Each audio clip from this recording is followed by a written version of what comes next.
क्या आपने कभी एक न्यू बॉर्न बच्चे के सिर को ध्यान से देखा है?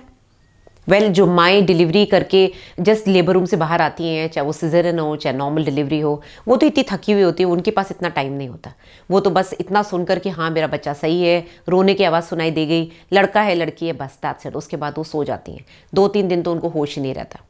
अब ये चीज़ कौन नोटिस करता है? या तो सास करती है, या घर की जो नंदे वगैरह हैं, माँ है जो बच्चे का ध्यान रख रही है। बेसिकली जो माँ और बच्चे दोनों का ध्यान रख रही है, उनको डर लगता है कि कितनी बार मेरे पास क्वेश्चंस आते हैं, मैडम ये बच्चे का सिर इतना पिलपिला सा क्यों है, ये बीच में क्या है, ये हड्डी क्यों नहीं है बीच में, यहाँ पर गैप क्यों है, ये पीछे से ऐसा कैसे है, या फिर बच्चे का सिर इधर से फूला हुआ क्यों है, ऐसा क्यों सूजा हुआ है, ऐसे हम लोग के सिर तो गोल है, बच्चे का सिर ऐसे लंबा सा क्यों है। इसको बोलते हैं, अलग अलग तरीके से हम बच्चे की हेड को डिफाइन करते हैं। एक होता है कैपुट। कैपुट यानी कि जब बच्चा बहुत लॉन्ग स्टैंडिंग पोजीशन में होता है, जो कि मैं पिछले वीडियो में भी बता चुकी हूँ। जब बच्चा बहुत लंबे समय तक नीचे पेल्विस में लटकता है और डिलीवरी में टाइम लग गया, या तो हॉस्पिटल पहुंचने में आपको टाइम लग गया, या फिर वो बाई चांस बच्चा थोड़ी सी एबनॉर्मल पोजीशन में होता है जिस वजह से वो बहुत जल्दी बाहर नहीं आता, तो फॉरसेप्स से वेंटूस से खींच के निकालते हैं। तो बहुत देर तक लटके रहने की वजह से जैसे आपके पैरों में सूजन आती है, बच्चे के सिर में सूजन आती है। तो जो स्कैल्प होता है, जो ब्रेन, जो हड्डी के ऊपर जो चमड़ी है, स्किन है, जिसको हम स्कैल्प बोलते हैं, उसके टिश्यूज के अंदर थोड़ा पानी भर जाता है। ये होता है कैपुट। अभी कितना बड़ा कैपुट है वो डिपेंड करता है कि बच्चे के सिर में कितनी जगह थी, बच्चे का सिर कितना बड़ा था, बच्चे का सिर कितना दब रहा था, और कितनी देर तक पेशेंट डिलीवरी में वेट कर रही थी, मतलब कि लेबर पेन्स आ रहे थे और बच्चा बाहर नहीं आ रहा था। ये तो हो गया कैपुट। सेकेंड स्वेलिंग होती है शिग्नॉन। शिग्नॉन होता है जब हम बच्चे को वैक्यूम डिलीवरी यानी कि वेंटूस डिलीवरी कराते हैं।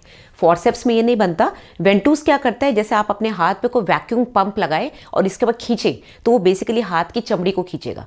इसी तरह से बच्चे की जो स्कैल्प होता है, स्किन के ऊपर, हम उसको फिट करते हैं और उसमें एक प्रेशर होता है। अगर आपने कभी वो मूवी देखी हो 3 इडियट्स, उसमें दिखाया है कैसे वो आमिर खान वो बच्चे को निकालता है। वो तो थोड़ा फिक्टिशियस था, वैक्यूम क्लीनर से बनाते, बट बेसिकली जो मार्केट में जो बच्चे के सिर के लिए वैक्यूम सक्शन मशीन्स आती है, उसमें प्रेशर भी स्पेसिफाइड रहता है कि कितना प्रेशर डालना है। तो जब उससे हम बच्चे को निकालते हैं तो ऑब्वियसली वो वैक्यूम कैसे बनेगा, वो बच्चे की स्किन और वो इंस्ट्रूमेंट के बीच में एक वैक्यूम बनता है, तो स्किन को खींचता है। तो जब वो बच्चा निकलता है तो इस तरह से जो फोटो में आप देख रहे हैं, शिग्नॉन गोल सा बन जाता है, टोपी की तरह, और ये 2-3 दिन में अपने आप ठीक हो जाता है। तो कैपुट और शिग्नॉन दोनों अपने आप ठीक हो जाते हैं। कैपुट अपने आप बनता है, शिग्नॉन बनता है जब हम कोई इंस्ट्रूमेंट लगाते हैं।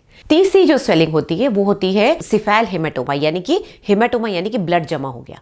सिफेल हेमाटोमा जनरली तब बनता है जब बच्चे को कोई इंजरी होती है। अब ये इंजरी कभी कभी ऐसा हो सकता है कि भाई फॉरसेप्स लगाई, बच्चा बहुत गलत पोजीशन में था, उसको सही करने की कोशिश करी, थोड़ा ज़्यादा प्रेशर लगा दिया डॉक्टर ने, क्योंकि बच्चा फंसा हुआ है, बच्चे को निकालना भी जरूरी है, नहीं निकालेंगे तो फिर बच्चा मर सकता है। तो उस समय अगर ऐसा कोई इंजरी हो जाए तो बच्चे के टिश्यूज़ के अंदर कोई ना कोई ब्लड कैपिलरी फट जाती है। जनरली ये भी डेंजरस नहीं होता, लेकिन इसको ठीक होने में कई बार 2 हफ्ते लग जाते हैं, क्योंकि अंदर ब्लड जमा हुआ है। कभी कभी बच्चे को पीलिया भी हो जाता है, क्योंकि ब्लड जो अंदर जमा है उसके आरबीसीज टूटते हैं, अंदर हीमोसाइड्रिन रिलीज होता है, तो ये सारी जो जॉन्डिस के सिम्टम्स है वो आने शुरू हो जाते हैं। तो ये 3 तरह की स्वेलिंग्स होती हैं। अब ये बच्चे के सिर में इतनी ज़्यादा क्यों दिखती है?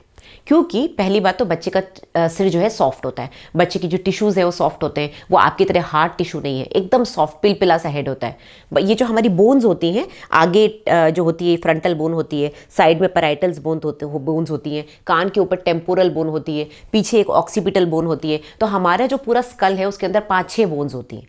सेम बोन्स बच्चे में भी होती हैं, लेकिन ये जो बोन्स जहाँ जुड़ती हैं वो जॉइंट्स होते हैं। एक ये जॉइंट होता है, एक ये जॉइंट होता है, एक ये जॉइंट होता है। ये सारे जॉइंट्स बच्चे में ठीक से जुड़े हुए नहीं होते हैं।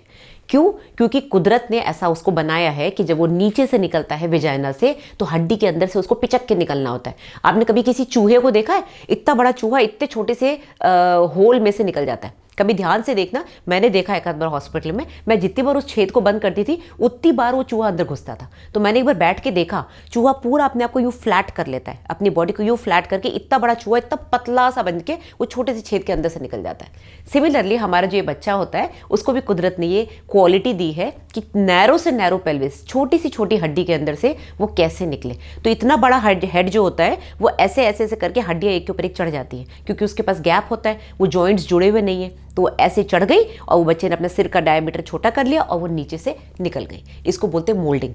तो ये मोल्डिंग जो होती है बेसिकली इसीलिए होती है क्योंकि जॉइंट्स जुड़े हुए नहीं होते। अब ये जो यहाँ वाला एरिया है वो पिलपिला होता है और पीछे वाला एरिया पिलपिला होता है, क्योंकि यहाँ पर 3 बोन्स आके मिलती हैं, पीछे भी 3 बोन्स आके मिलती हैं। तो 3 बोन्स आके मिल रही तो एक ट्रायंगल बनता है। ट्रायंगल बनता है जो कि हमारे सिर में नहीं फील होता क्योंकि हमारा सिर जड़ चुका है। बच्चा जब पैदा होता है तो ये एंटीरियर फॉन्टेनेल कहलाता है, ये पोस्टीरियर फॉन्टेनेल कहलाता है।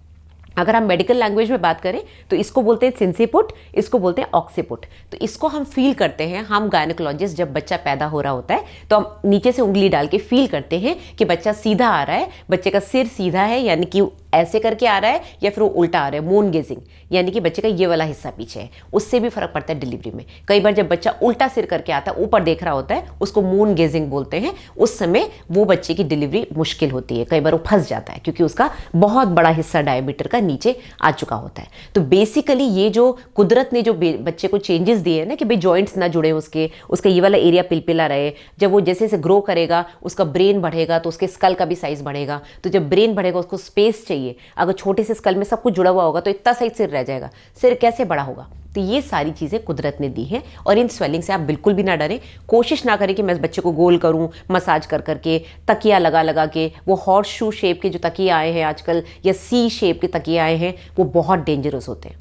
आप बच्चों के डॉक्टर से पूछना, ज़्यादातर बच्चे उसके अंदर उनकी नाक घुस जाती है, उनका मुंह घुस जाता है, सांस बंद हो जाती है, बच्चों की डेथ तक हो जाती है। इसको सडन इन्फेंट डेथ सिंड्रोम बोलते हैं। सडनली बच्चे ने पलटी खाई या बच्चा बाई चांस थोड़ा बहुत हिला, वो तकिया बच्चे की नाक पे आ गया और बच्चा तो हिला नहीं सकता, आपको पता नहीं, आप तो सो रहे हैं या आप दूसरे कमरे में, तो बच्चे की डेथ हो सकती है, बच्चा सफोकेट हो सकता है। तो इस तरह के तकिए बिल्कुल भी ना ले तो फिर उस तरह के तकिए ले जिसके अंदर बीन्स भरी हुई होती है। आपने देखा होगा बाजार में कुछ तकिए ऐसे होते हैं जो सॉफ्ट सॉफ्ट होते हैं, हॉर्स शू शेप के होते हैं जिसके अंदर सिर फिट हो जाता है, लेकिन वो हार्ड नहीं होते, उसके अंदर ग्रेन्स होती है। तो वो ग्रेन्स इधर से उधर घूमती रहती है। तो बच्चा अगर घूमेगा तो जो उसके साथ साथ वो ग्रेन्स भी घूम जाएंगी, तो सफोकेट नहीं होगा। या फिर आप एक नॉर्मल सॉफ्ट सा तकिया ले लें, बच्चे का सिर अपने आप शेप ले लेगा। पहली बात तो गंजा पैदा होता है, जब उसको बाल आएंगे तो उसका सिर ऑलमोस्ट गोल ही लगेगा। ऑब्वियस सी बात है ना, एकदम से चपटा सिर बहुत कम लोगों का होता है कि बहुत देर तक वो सिर चपटा ही रहे, वो एडल्ट हो गया उसके बाद भी वो चपटा सिर रहे। आप और क्या कर सकते हैं कि बच्चे का सिर जल्दी ठीक हो और आपकी वजह से उसमें गड़बड़ ना हो। बाकी तो कुदरत कर ही रही है, बाल आ जाएंगे, बच्चे का सिर बड़ा हो जाएगा, सारे फॉन्टेनेल्स जुड़ जाएंगे, जॉइंट्स जुड़ जाएंगे। आपको नॉर्मल मसाज करनी है जो हर बच्चे की करते हैं, पकड़ पकड़ के इसको गोल नहीं करना है, जो मैंने बताया सॉफ्ट तकिया लगाना है। साथ ही बच्चे को बहुत देर तक एक पोजीशन में ना सुलाएं। अगर आपका बच्चा पूरे टाइम ऐसे सो रहा है या फिर उल्टा सो के एक तरफ ऐसे सिर कर रहा है तो आप बच्चे की पोजीशंस चेंज करते रहे, वो आपके हाथ में है। कभी उल्टा कर दिया, जिसको टमी टाइम बोलते हैं, उल्टे करने के भी बहुत फायदे होते हैं, उसको मैं अलग वीडियो में बताऊंगी टमी टाइम क्या होता है। तो उससे क्या होगा, पीछे का जो सिर पिचक जाता है सीधा लेटे लेटे वो नहीं होगा।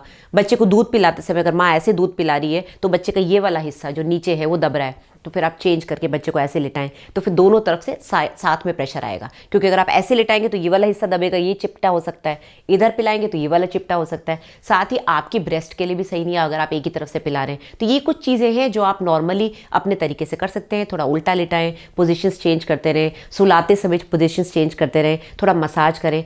साथ ही उसको विटामिन डी की ड्रॉप्स दें। बहुत सारे डॉक्टर्स, पीडियाट्रिशियंस बच्चा जब पैदा होता है 2-3 दिन बाद जब वो डिस्चार्ज होता है तो उसको विटामिन डी की ड्रॉप्स देते हैं, क्योंकि बच्चा अभी एकदम से धूप में तो एक्सपोज होगा नहीं, उसके अंदर जो विटामिन डी बनाने की क्षमता है जो धूप से आती है वो एकदम से आएगी नहीं। तो उसकी बोन्स को हेल्दी रखने के लिए एक तो आप दूध पिलाए रहे, कैल्शियम मिल ही रहा है उसको, साथ ही आप विटामिन डी जरूर दें। सो दैट्स इट गाइज, इससे ज़्यादा मुझे कुछ नहीं बताना। अब ये कुछ ऐसी प्रैक्टिकल चीज़ें हैं जो आपको किसी किताब में नहीं मिलेंगी, और ये चीज़ मैंने एक्सपीरियंस के साथ, क्योंकि मैं 22-23 साल से प्रैक्टिस कर रही हूँ, कुछ लोगों से सुना, कुछ देखा, कुछ गलत चीज़ें भी देखी, तो उन सब का एक सार बना के मैंने आपको बताया है कि बच्चे का कैसे ध्यान रखना चाहिए।